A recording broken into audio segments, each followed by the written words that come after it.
In today's video, I'm going to teach you how to create and publish a pop-up sign-up form. By the end, you'll have a clean, conversion-ready pop-up on your site that invites visitors to join your list without disrupting their experience. Start by opening your dashboard and clicking Create. This takes you into the new item flow where you'll choose what kind of lead capture you want to build. Next, select Sign-up Form. This tells the system you're collecting contact details so you can follow up with subscribers through your preferred email communications. When prompted to pick a format, choose Pop-up Form.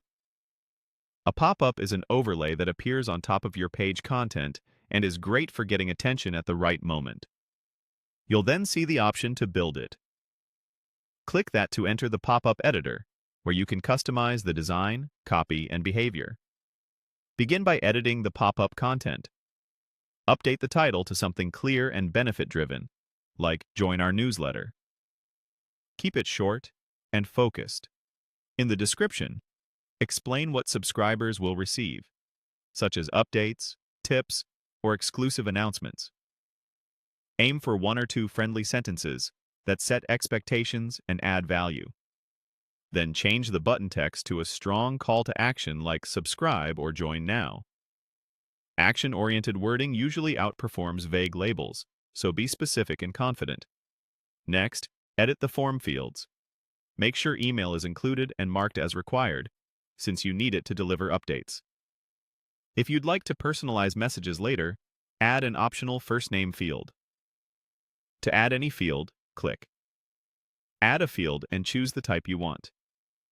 Keep in mind that fewer fields generally mean higher completion rates, so only include what you truly need. Now set the display rules. These control when the pop-up appears.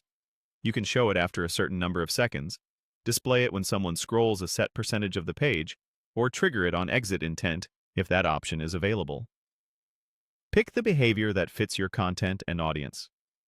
For example, a brief delay can let visitors engage with your page before seeing the offer, while exit intent can rescue abandoning visitors. Choose your audience next. Select the segment labeled Project News, so the pop-up feeds new subscribers into that specific list. This keeps your communications organized and relevant. When everything looks good, click Save or Continue to store your changes. Finally, click Publish or Activate. Your pop-up is now live and will follow the display rules you selected. If you need to refine the copy or timing, return to the editor, make adjustments, and save again.